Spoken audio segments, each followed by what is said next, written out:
Happy Monday, everybody, and Happy New Year. My name is Brandon Rosa, and welcome to episode 345 of the Xbox in 10 podcast, your weekly source of Xbox gaming news covered in around 10 minutes. Every Monday, this podcast covers new game releases, the previous week's gaming news, and we all learn an Xbox-related fun fact together. This show is on YouTube and podcast services around the world, so please subscribe on your favorite and leave a review. To start, let's talk game releases. There were no big games out last week, and the games coming out this week include Terra Invicta, Grid's Keeper, Pipeline Tycoon, I Am Future Cozy Apocalypse Survival, Deep Combat, Hero Seekers, Pathologic 3, Rage Swarm, and Spear. Now, after a slow New Year's week, we have 4 news stories to cover. Number 1. Report Xbox and PlayStation could delay next-gen consoles due to RAM price increases. Fraser Gilbert at Pure Xbox writes. Back in November, we shared a report from Moore's Law is Dead on YouTube that suggested Xbox Series X and S prices could increase again soon due to RAM shortages, and there's concern that it might delay the next Xbox console as well. Well-known insider Tom Henderson has shared via Insider Gaming today that console manufacturers are, quote, debating, end quote, whether to delay next-gen consoles from their current window of 2027-2028 in the hope that RAM manufacturers will be able to build out their infrastructure to produce more RAM in the meantime. Henderson mentions in the report about potential Xbox Series X and S and PS5 price increases as well, while also noting that next-gen consoles could be extortionate in price when they eventually arrive. All of this is said to stem from the rapid demand for AI, with RAM module prices increasing by several 100% in the past few months as a result. The most recent rumors have suggested Xbox is targeting a 2027 release for its next-gen console, and we speculated before about how it could be announced on the exact date of Xbox's 25th anniversary, November 15th, 2026, but perhaps we'll now have to wait until 2028 or even later to get our hands on it. How very disappointing indeed. Thank you, AI.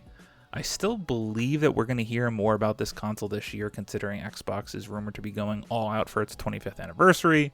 They got the burger, shake, and fries back in Gears, Halo, Forza, and even Fable. Boy, am I glad that I bought my PC last month before all the crazy RAM cost increases occurred. Number 2, 2025 was the worst year on record for Xbox consoles in the UK. Andy Robinson at Video Games Chronicle writes, 2025 was comfortably the worst year on record for Xbox consoles in the UK. That's according to sales data shared by the game business journalist Christopher Dring, who claimed on social media that Xbox console sales were down nearly 40% last year compared to 2024. 2025 was a challenging year for all console platforms, with PlayStation 5 sales also down 19% in the UK. But the sharper decline in Xbox hardware comes as Microsoft increasingly switches its focus away from its own hardware and traditional console exclusives. Xbox's shift to multi-plat releases began in early 2024, with the strategy accelerating last year, as numerous Xbox console exclusives made their way to PlayStation, including Gears of War and Forza Horizon. Recently, Xbox President Sarah Bond called the idea of exclusives antiquated, and there is evidence that the multi-platform strategy is working for the Xbox business. Between April and July, 6 of the top 10 best-selling games on PS5 were from Microsoft. Outside of the UK was grim reading for console sales in the US during the historically lucrative months of November. According to Circana data, hardware and software sales in the US had the worst November since tracking began. November is usually one of the biggest months for hardware sales due to a combination of Black Friday deals and purchases for Christmas. However, last year the average price paid for a new unit of video game hardware was $439, an all-time high, and 11% higher than last year, which was likely the main reason sales were comparatively low. According to Circana, PlayStation 5 was the best-selling console in the US in November, followed by Nintendo Switch 2 and Xbox Series X and S. This is technically the strategy, which sounds weird, but Xbox and Microsoft, what do you expect with the multi-platform strategy? I myself just bought a gaming PC, and I'm now finding myself potentially playing more games on PC than Xbox, and I always have talked crap about hating PC gaming because I just like the ease of my console. However, with this new PC that plays games better, it's hard to justify the console. And if someone who was maybe just getting into video games asked me, what would you want? I think I'd recommend a PC or a PlayStation over an Xbox console. So to me, it's no surprise that this is the case, and it's going to be really, really interesting to see what this next-gen console strategy is going to be. Number 3, the first gaming showcase of 2026 has been revealed, and it's as soon as next week. Fraser Gilbert at Pure Xbox writes, we're assuming January 2026 will turn out to be quite busy for gaming showcases, with the Xbox Developer Direct Showcase set to be the main event over the coming weeks. But we've also got a new show happening next week. This is known as the New Game Plus Showcase, which is set to be bringing 45 games on our way on January 8th. It will be a mixture of gameplay, interviews, and trailers for everything from indie titles to big AAA releases. The team has also suggested that upcoming open-world RPG Crimson Desert will be part of the broadcast. You can watch the New Game Plus Showcase YouTube channel on January 8th at 4 p.m. Eastern for the show. I love all things gaming showcases and seeing all the exciting new announcements. However, step aside New Game Showcase and give me that Xbox Developer Direct, please. When is that announcement coming? And number 4, The Witcher 3 is reportedly getting a surprise new expansion this year.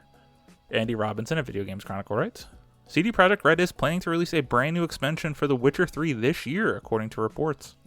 Polish Noble Securities analyst Mateusz Krasnowski said last month that he was expecting the next paid add-on DLC for The Witcher 3 to be released in May 2026, according to a Polish website. The report follows similar claims from a Polish games insider, Boris Niezpieluk, who said last year that the new content was secretly in development of Fool's Theory, the same studio currently remaking The Witcher 1 for CD Projekt. A spokesperson for CD Projekt Red has told the publication that it does not comment on rumor or speculation. CD Projekt is currently working on multiple The Witcher projects, including The Witcher 4, a remake of The Witcher 1, and a multiplayer game set within the Witcher universe. Considering The Witcher 3 came out in May of 2015, this is wild to hear that maybe 11 years later we're going to get a new piece of DLC. I mean, I think that's pretty cool, and The Witcher 3 was huge and has a gigantic cult following, so I imagine many people will actually be excited about this. And with a slow news week, we end our show with a fun fact about Xbox, although this one isn't very fun. Considering we talked about the Xbox console delays due to potential RAM cost increases, I went through an inflation calculator and calculated the cost of all the Xbox consoles at launch and how they have been adjusted for inflation in our lovely year that is 2026. Note the sarcasm in that response. So Xbox 2001 launched at $299 would now be $547, an 83% increase. The Xbox 360 launched in 2005 at $399, today would be $662 or a 66% increase. The Xbox One launched in 2013 at $499, today would be $694 or a 39% increase. The Series X that launched in 2020 at $499 would be $624 today or a 25% increase. And the Series S, which launched also in 2020 along the Series X at $299, would now be $374 or a 25% increase. We live in a very difficult world, and it's very sad to see how gaming is being affected, in addition to all other aspects of life with inflation. Thank you all for listening to the Xbox in 10 podcast, a weekly source of Xbox gaming news covered in around 10 minutes. If you like the show, please subscribe to your favorite podcast service, share with your friends, leave a review, and follow on all social media at Xbox in 10. This past week, I've just been marathoning Fallout 4 on my holiday break. I think I've hit over 20 hours in the game, and I'm now further than I was, at least in the main story, back when I first played this game at launch. And I never actually beat the mainline quest, and I am really enjoying my time with this game. Fallout 3 was really my big first Western RPG as a young adult, if we don't count Knights of the Old Republic. And Fallout will always have a special place in my heart, so I can't wait to keep playing this game and eventually jumping into Season 2 of the Amazon show. My name is Brandon Rose. You can follow me on Xbox at Brozo93. Hope you all have a great week. Stay safe and keep on gaming.